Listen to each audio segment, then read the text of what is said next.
Hi, I'm Michael Christensen with West Valley Arts. We're here today at the Utah Cultural Celebration Center in West Valley City, where we're going to be going through our newest exhibit, Books of Revelation. Not Book of Revelations as in the biblical sense, but Books of Revelation. We'll talk about what that means in just a minute. This gallery is such a great place, and this is an exhibit that really showcases that. We've had everything from international artists like Arnold Freeberg to South American weavers through here, but we've also had stuff from the Smithsonian and the World Golf Hall of Fame. But our expertise is really working with local arts organizations like a Weavers Guild or perhaps a Watercolor Society. And as of late, we have established relationships with artists that we've really gotten to know over the years and that we really trust. And we've had them do guest curated exhibits. And today's exhibit that we're going to go through was curated by a friend and artist named Andrew Kosorok. He's a teacher at Utah Valley University, and as I mentioned, also a glass artist we've worked with a number of times. He's going to tell us a little bit more about the exhibit. Andrew, what made you, I know we were talking for a long time about what we might put in the gallery. It really evolved into something that came beyond what I thought it might be with the use, or by working with your students and also with invited guest artists. How did all of this come about, and what's the idea behind this Books of Revelation? When we started talking about it about 2 years ago, I had this idea. Most of us live in this little world of perception where we think, at least subliminally, part of us are thinking that everybody else views the world the same way. So if somebody confronts us with a different point of view, our first reaction is disbelief. That's not the way I'm seeing that. Yeah. How can you be seeing it that way? Yeah, exactly. Okay. And I thought revelation comes from it's a result of the process of revealing, where we open things up. I was reading Heidegger, who probably the kindest and gentlest of the Nazi philosophers, but he did say a couple things that were worthwhile. One thing that he talked about was the process of revelation is like looking at a book where you turn a page and it reveals something new, but where the page lays after you turned it, it hides something else. Okay. And in this instance, I'm hoping that the thing that's hidden is that perceptual ignorance, the cloak that we have where we just assume everybody else thinks the same thing. Okay. So as we go through this exhibit, I invited different artists and my students to build things that would help people to see a little bit behind their eyes and maybe see the world through their eyes. Because I honestly believe that if we allow ourselves, just for those moments when we interact with people, to try to explore the world the way they see it, that will reveal a new vista of understanding and maybe hide some of our own ignorance. Okay. Well, I know we're going to take a look at some of the pieces, but let me just get this straight, because so the entire concept behind the exhibit was based upon a Nazi philosopher. One of the nice things he actually said. Okay. No, I just think it's interesting, because that's where we get, you talk about revelations. My immediate response to that would be, well, that's not how I engage or perceive the creation of an exhibition, the curation of an exhibition, but the inspiration can literally come from anywhere. Well, and in this instance, the revelation or the inspiration for the exhibit came from somebody who belonged to a group of people that are arguably among the most evil the world has ever seen. But there's that one glimmer that came out that was actually worthwhile. It sparked all of this. Yeah. Okay, well, let's go take a look at some of the things. I love the idea of the perceptions of the book. I thought I had created this philosophy. Okay, Andrew, I know we want to talk about this piece, of which I'm very familiar, because it literally came out of my office. I've worked in this gallery for 17 years now. We've done over 100 exhibits, and this piece alone made me rethink entirely how even somebody who is engaged in the visual arts, actually interacts with art. These are just sitting on my shelf. How did they end up in the Books of Revelation exhibit? Well, one of the things that we were talking about in our class is this idea of the communication between the artist, or among the artist, the object, and whoever the viewer is. And that process of communication pretty much completes the life cycle, not the life cycle, but the the maturation of a piece of art. The art really doesn't seem to be complete without that kind of interactive communication. Okay, so like these are objects just sitting in my office one day. We piece them together and it becomes something else. But you're saying it doesn't even stop there. Instead of just being that thing, I have to interact with it in some way in order for it to be complete? Right.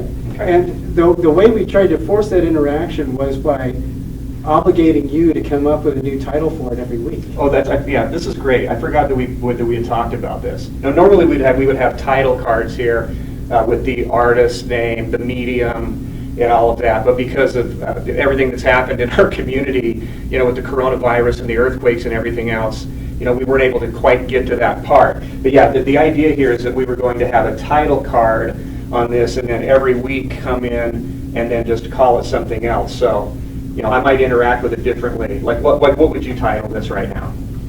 Balance would be one thing that comes to mind. Okay. Another thing would be potential strike.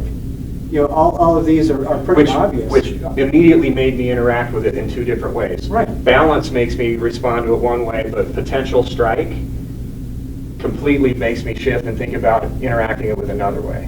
Right. But these kind of plays where we wrestle with the ideas of title and placement. This is only art, potentially, because it's in an art space on a pedestal. And then when we give it a title, pretentious or otherwise, it forces a confrontation between the viewer and the item. And then they're forced to engage with it. Whether or not you like it matters a whole lot less than the fact that you're forced to deal with it somehow. Fit it into the structure of your world understanding, try to get a label on it so you can file it away in the back of your mind, but you are forced to deal with it. Yep. And the actual art is not the object, it's not the title, but it's that awareness of the process of that cycle of communication. Right. Between the thing, the artist, and the viewer. Yep, cool, all right. I know we're gonna look at a piece right next to this one. Let's go check it out. In terms of sculpture, we've had the found object items that we pieced together and put on the previous one that we looked at. I know that this is a local artist. I've never worked with Gary. Why did you want to talk to us specifically about this piece as related to the theme of the exhibit? Well, Gary and I have known each other for years. He's a bronze sculptor. He has done a lot of things dealing with ideas of texture and form. He's also a teacher at Utah Valley University. Mm-hmm. This particular piece, biomechanical abstraction, deals with the realms that he likes to play with: structure, placement, texture, and color. This is made out of bronze, but you have some very organic type feelings in the use of the texture that he has, even though it's obvious that a lot of these textures are very mechanical in appearance. Because of the placement, because of the forms, it feels completely different than what you're expecting. So we could discuss, if we were here with a group of students, like the elements of art, the principles of art, line, texture, color, space, all of that within this singular piece, which does look more organic now that I look at it. I felt it was mechanical, but the lines, the way that it flows, the movement, there really is kind of an organic nature. It feels to me like it's out of. Did you ever see the movie Dune? Yes, yeah, it feels like that old movie Dune. Yeah, but Very much. Yeah, like very mechanical, but there's an organic nature to it. Yeah. And Okay, Andrew, with this piece, I know the title is Origin, Mother and Children, which when I look at it, I really don't understand the title as it relates to this kind of assemblage here. Can you help me understand the title a little bit better? yes, this is a conceptual installation, but done by one of my students named Robert Livingston. Mm-hmm. And he really likes dealing with our concepts of mortality and identity, and how much of our lives are driven or exacerbated by technology. It's almost ubiquitous to see anybody with a cell phone almost attached to their hand. That piece of mechanical electronics has become part of the Extension of identity. Essentially. An additional digit.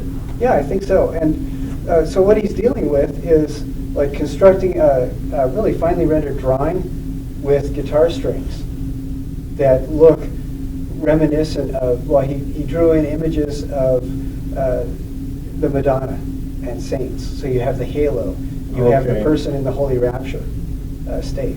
And then also you're dealing with skulls, which generally, it can be argued it will be a negative symbol for a lot of people in Western culture. Danger, death. Yeah, but it is also functions as a reminder of mortality. The structures underneath us that make us who we are, as well as, if you are a religious person, a reminder of promise of resurrection and new life. So it's a combination of those things, as well as a reminder of the cycle of life. So it's a very human, mortal kind of element. And then we have this, where he's taken something that is recognizable as a head-type skull form. Yeah, it looks kind of like a skull or a face of some kind. Right, and he's using wire to try to transform that shape into something that approaches like an android type thing. Oh, okay. Identity again. Yes, exactly. So he's dealing with that confrontation of, like I said, mortality, humanity, how much of the mechanical world comes in, or technology comes into our identity. Is our identity lost by that? Is it expounded by that? All these kinds of ideas. Right. Well, I think he's on the cusp of a great dialogue that's happening now, because things are getting really kind of strange with technology and how humans are interacting with it. And I mean, beyond artificial intelligence, I mean, people talking about, robotics in human form. To me, it speaks to that to me.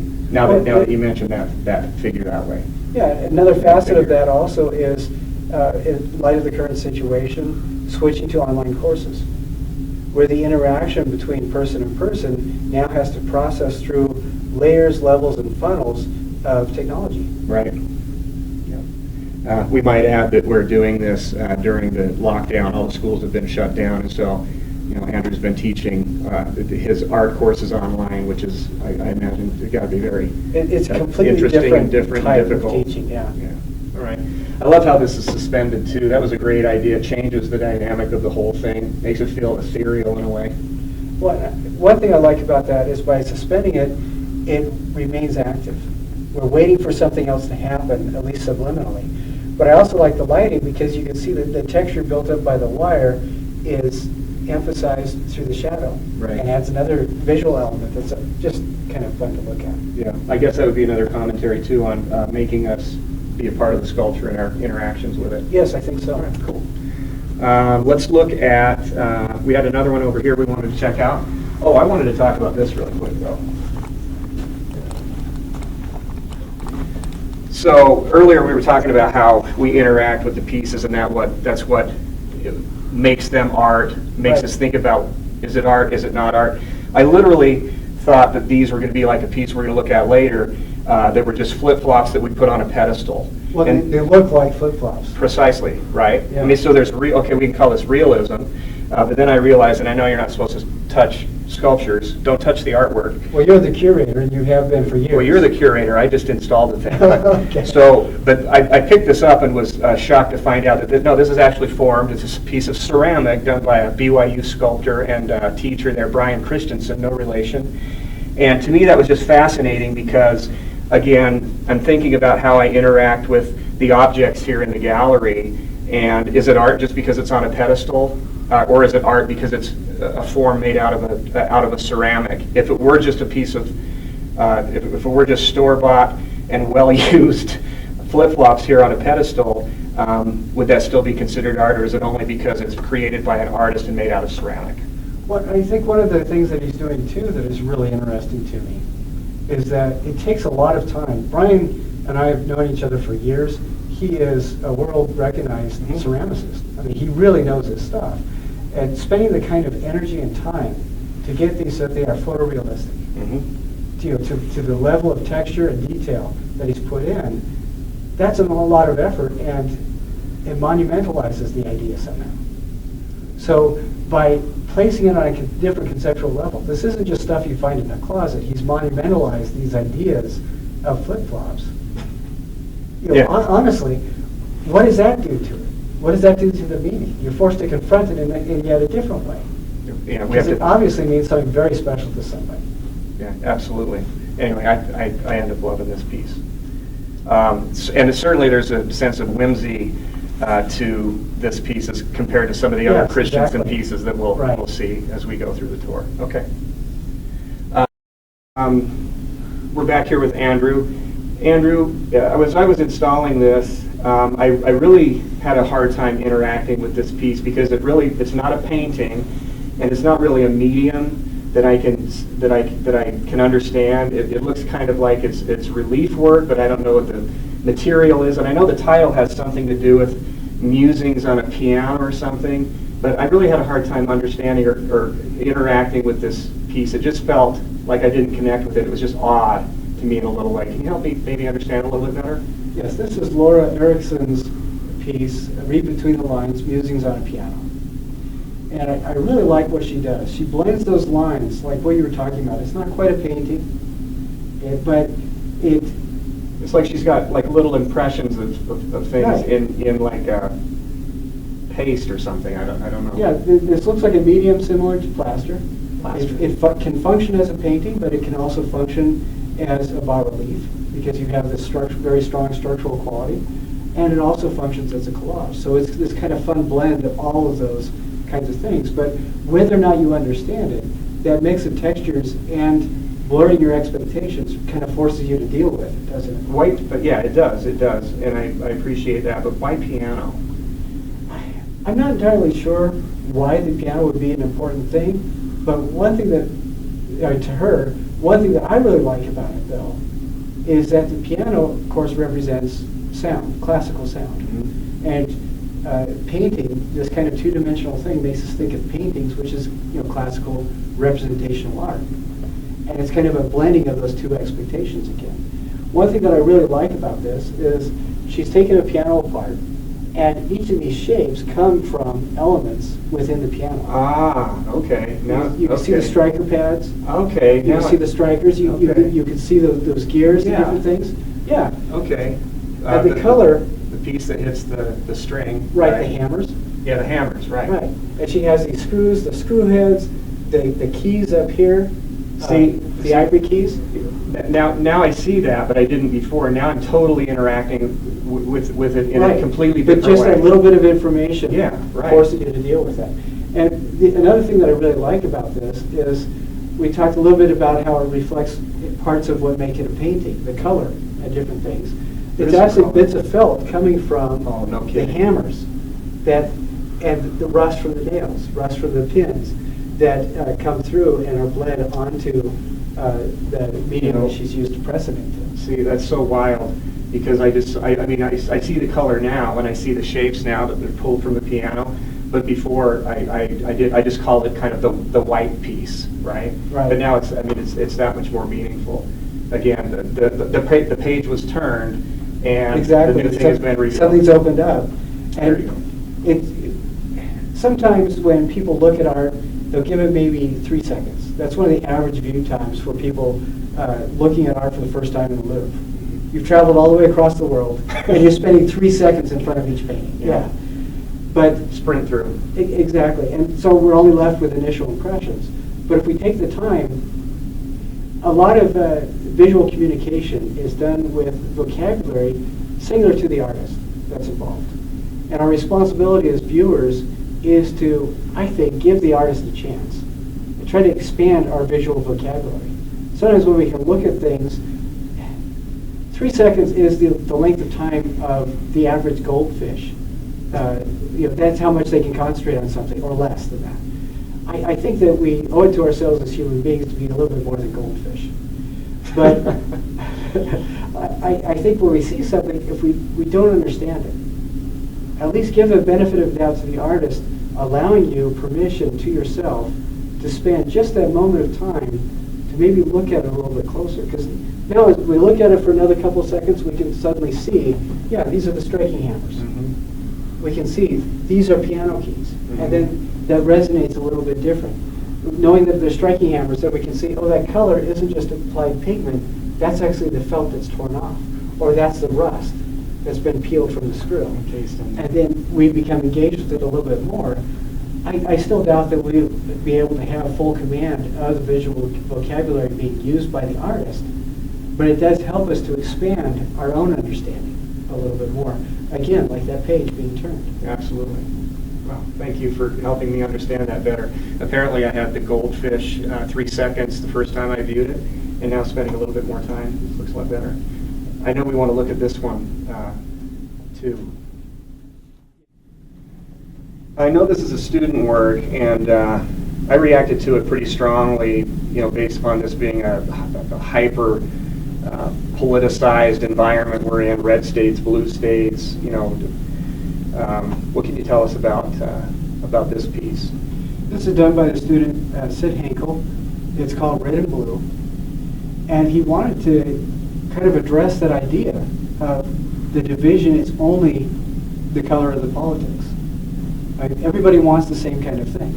And so he thought, wouldn't it be interesting to take a series of photos with two models that look very similar, but the only difference really is one's painted red and one's painted blue.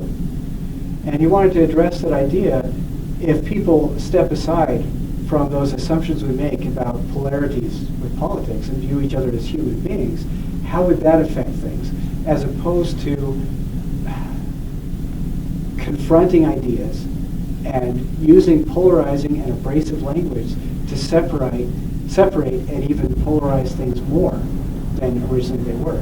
The reality is, down through the ages, enemies of fighting forces have been viewed and popularized as just being subhuman or inhuman entirely. And it's a lot easier to hate or rage against something when you don't see them as a fellow person. Right. And so when we use polarizing language in politics or polarizing ideology, then we really separate the thing that combines us. Mahatma Gandhi said, I may be Buddhist, I may be Muslim, I may be Christian or Hindu or Jewish, but before I'm any of these things, I am human. And in today's political landscape, especially tirades on social media, we lose that perspective. We stop to see each other. Everybody wants their children to grow up safe and happy. Everybody wants to live in a happy, safe neighborhood. But when we start seeing each other as donkeys or elephants, then we lose that very tight connection with humanity.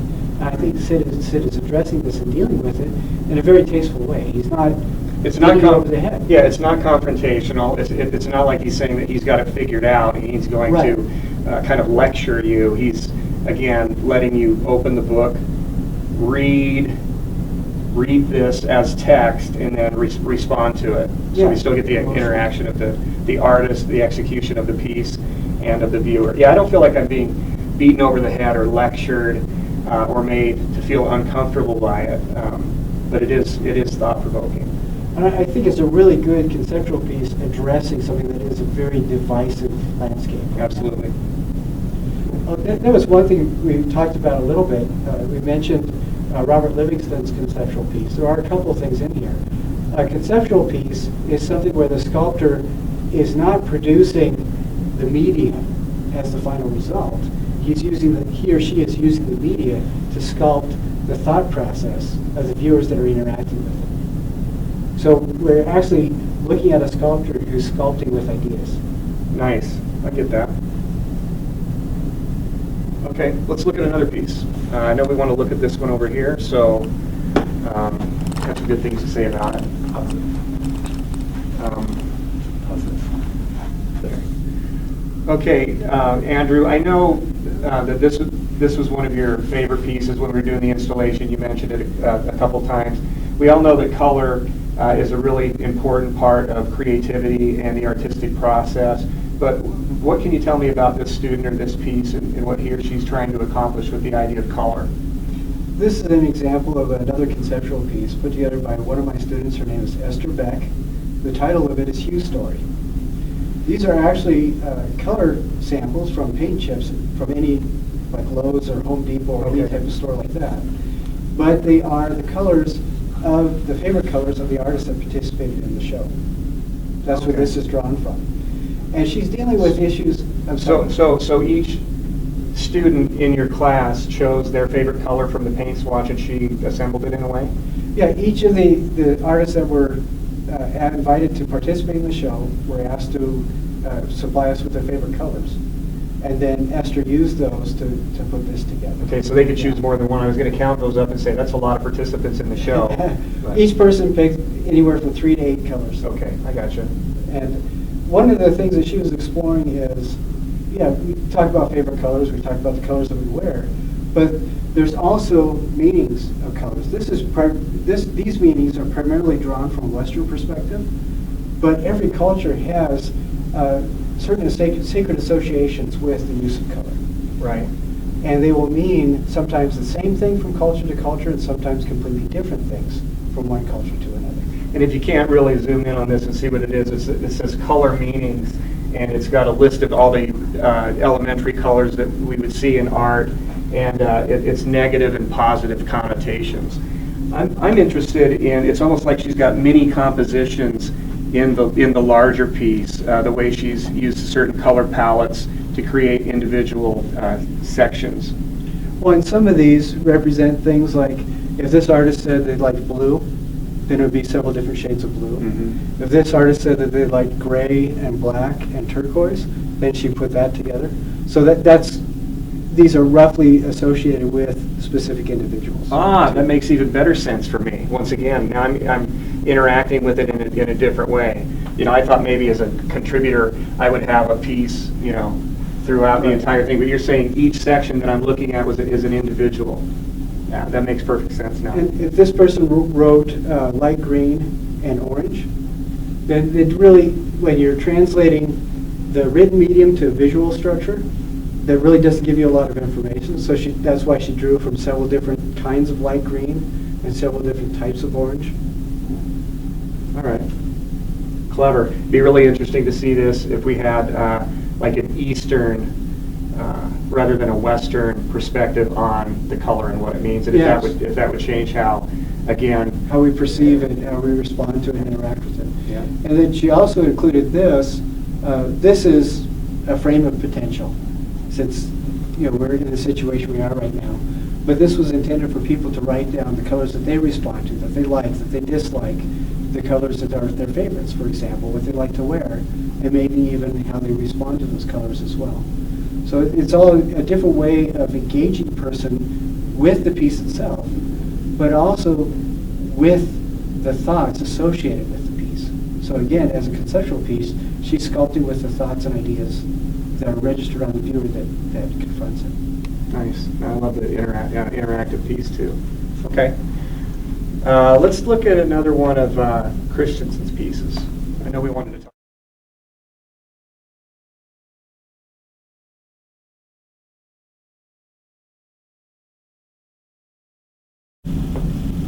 I know we wanted to talk about another of Brian Christensen's pieces. This one is particularly striking. I know the title of it is Texting the Dead. When the camera comes up closer, you'll see that that there's these small cellular telephones that have been placed almost on this kind of like monument that you might, not a headstone, or a monolith. But it looks like a traditional memory monument that you might find. Memory monument. Yeah. And if you read some of the things on here, I was really struck when I read some of these. I mean, it was kind of like just an emotional blow of messages to those who have gone beyond. It was really striking for me. Well, I think some of them are heartfelt and painfully honest. Mm-hmm. Some of them are just turning around to talk to somebody that you thought was going to still be there. I really like this. The white part right here, you can't see both sides clearly at the same time. You can only see one to the other, but you can kind of read the other response through it. And one of them is, I miss you, and the other side says, I miss you too. And I like this idea where, yes, people are gone. People have died. But sometimes in our minds and our families, we still have this kind of ongoing conversation as their presence and impact in our lives are still felt. And by giving messages or leaving messages in these ceramic cell phones, it kind of allows the conversation, gives permission for that conversation to continue. Right. Yeah, I didn't really feel that the first time I read it. I mean, I was like, I miss you, and I actually didn't look at it carefully enough because I have the attention span of a goldfish, apparently. But it says, I miss you too, on the other side, the idea of communicating between the veil and everything. So that just, again, is making me interact with the piece on a different level than I did just with the individual messages on the mobile phones. Again, turning that page. Right. One thing I like about this also is that it's not entirely clear who's communicating with you.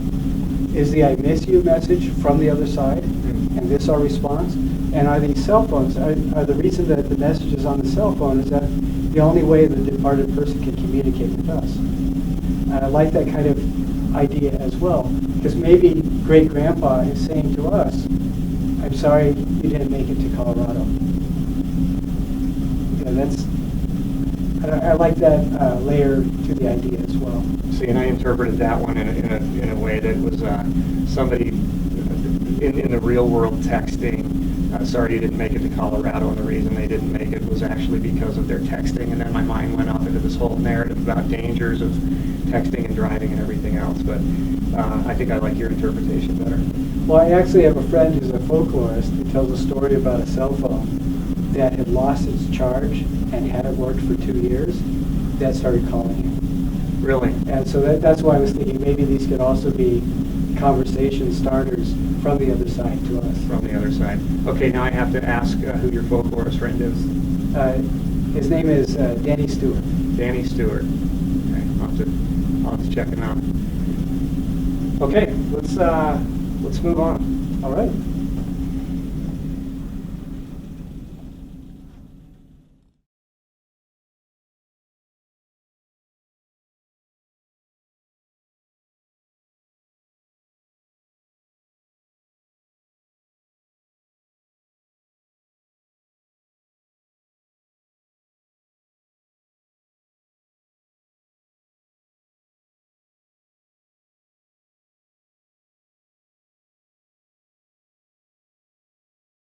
All right, here we are with another piece we want to highlight. I know that this is done by Cynthia Clark. We've had her in a few different exhibits here in the Celebration Gallery. I know she works in charcoal and caustic. What can you, why this piece is related to the exhibit title? This is called Time Passages. And one of the things I really like about her work is that she mixes ideas of and techniques of collage and caustic and charcoal as well. And there's different areas, like this little area here is a charcoal drawing that's layered with wax. And those layers give it almost a ghostly type feel. You're looking at it through veils. Or, like we were talking about at the beginning of the exhibit, you're looking at it through the barely transparent pages of the rest of the book, for example. And she'll have these broad fields of color.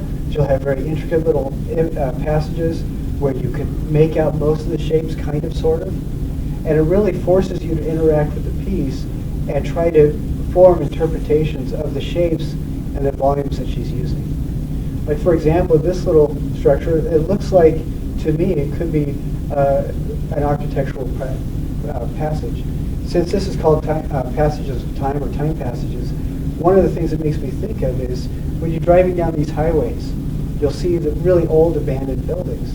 And this kind of reminds me of a corner of a barn or a corner of one of those buildings. This reminds me of Faces in a Crowd. Yeah. Another architectural passage. Different things like environments where people used to live, environments where people live now, where they interact with, maybe they're urban environments. I fully pick up on that. As I didn't relate it to the title necessarily, but as I really enjoy more abstract pieces like this. It's just a personal aesthetic. But I had an idea of sense of place when looking at this too, with an overshot of like agrarian fields. This to me was also agricultural in nature. This seemed to be like a rail line, again, people, yes. Collections of people. So for me, it was about movement and finding sense of place, and with an agricultural bend. but What I like about it is that it's not so precise that you can tell exactly where in the state the image comes from. What she's doing is presenting the ideas of these things. So yes, it could be a rail line, but it's that idea of passage of materials and maybe the importance of a rail. It could be an architectural feature in a barn, but it's the idea of that kind of interlacing wood that helps to make a structure. And I really enjoy that part where she's made a painting or an encaustic or a collage or a mix of all three, but she's made it drawing from abstractions of ideas rather than specific and concrete images. yeah, and I love using pieces like this too to see how different people will respond and react to those pieces. It's like it's kind of an abstract lyric in a song that all of us might have place different meaning or symbolism or understanding or ideas to. That means we all get to attach to it and connect with it in a different way, but there's not one right or wrong way. Yeah, but it's like poetry, where the visual language she's using can be very easily interpreted and the meaning completely changed by whoever brings their own values and their own vocabulary when they look at the painting. Again, the third leg on the tripod of the interaction of the viewer with the actual piece itself, exactly. And the artist. Nice. I know we wanted to look at one of Jason Lanigan's piece, and then we've got that interesting hat too.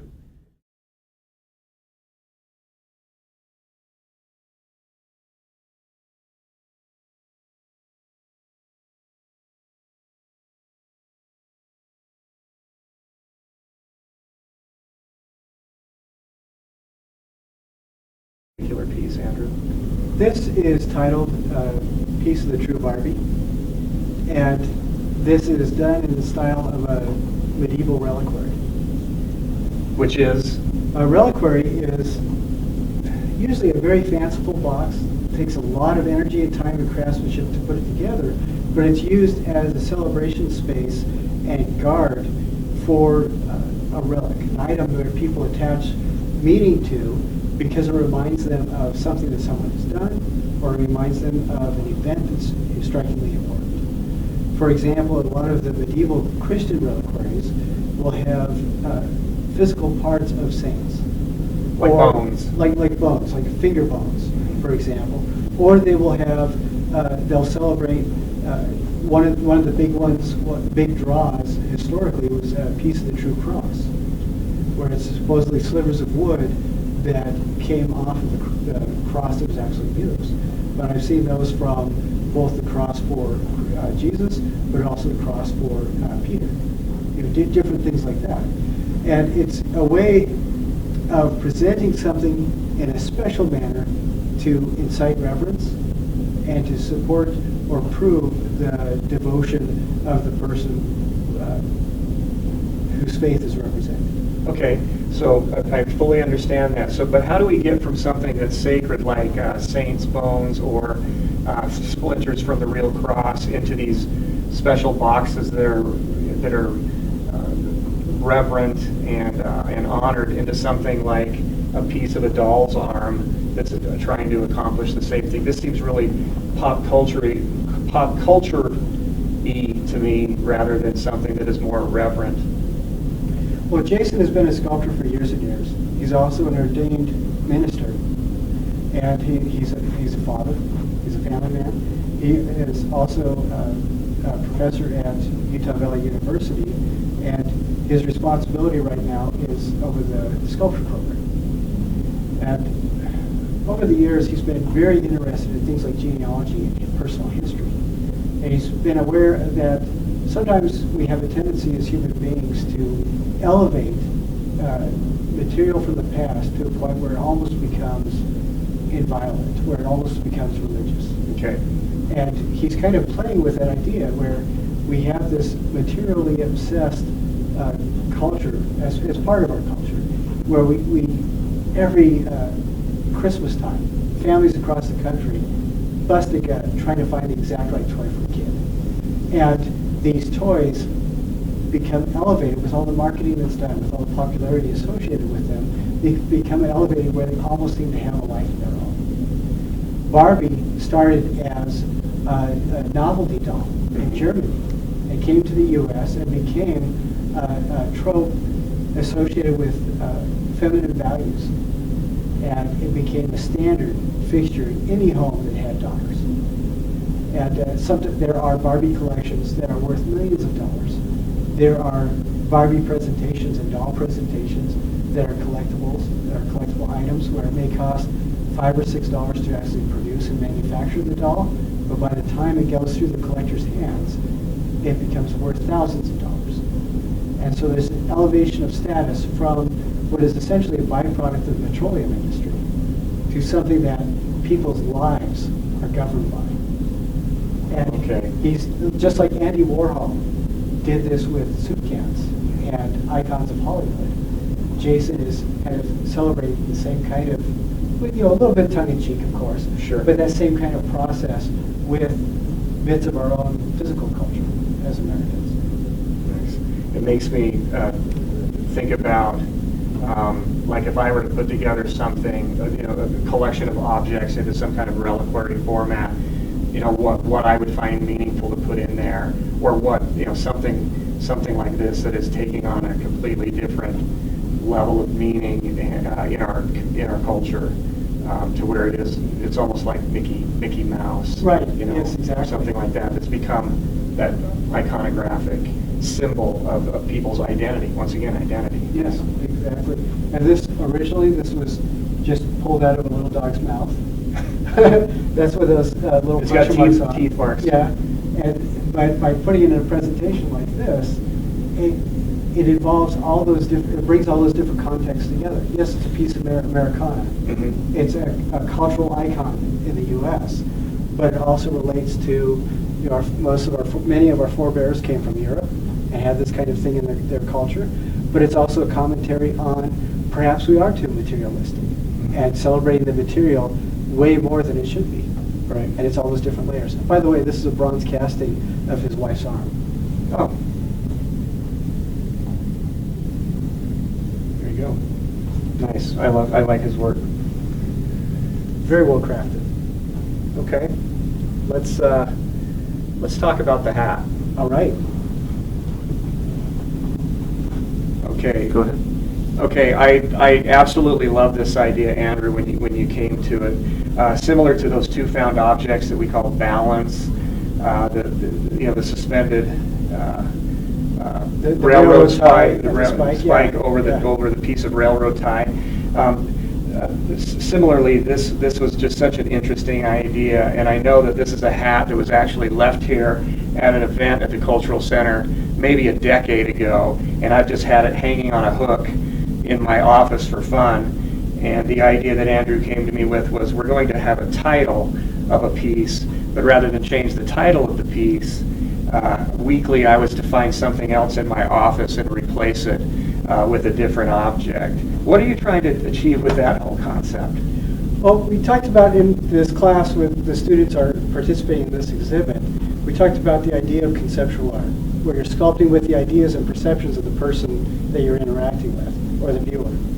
The very godfather of conceptual art is Marcel Duchamp. Mm-hmm. And he famously did displays of what he called ready-mades, where they were exactly found objects that he would just place on a pedestal and give a title to. Perhaps the most famous was a urinal, men's urinal, that he entitled Fountain. Right. And the title of this piece is, "It's Art Because I Said So." And I like that, we were talking about the three legs of the tripod. What the artist presents, the object, and then what the viewer has to interact with. This is, all of our job as an artist is to present the object, which every week is changed out for another lost and found item, completely random. We've presented the title, we've presented the setting, and the viewer is the one whose primary responsibility is to make the connections. They come into the space knowing that it's an art space. They see a pedestal or an object on a pedestal with a title card, so they're already prepared to accept it as art, because that's what we're programmed to do. The rest of the meaning, the association with the object, the title, and the space itself, is entirely up to the viewer. Right. I love that idea. We've had so much fun with these kinds of ideas in this particular exhibit. That was something that we get to continue in the future. Love that. And if it's your hat, Yeah, let us know. Let us please. know, and we'll take it out of Lost and Found for you. That was our tour and overview of the Books of Revelation exhibit here at the Utah Cultural Celebration Center's Celebration Gallery. Our guest today was artist and curator Andrew Kosorok. We want to thank you for watching. Andrew, anything left for our guests? I hope that people take a moment to really think about the things that we've shown in this exhibit and to explore that idea that just because somebody thinks differently than you or has different perceptions, it doesn't mean anything other than they're thinking differently than you. And it's perfectly fine to expand your vocabulary and take some of that difference in. Okay. Well said. Thanks for joining us. We'll see you next time.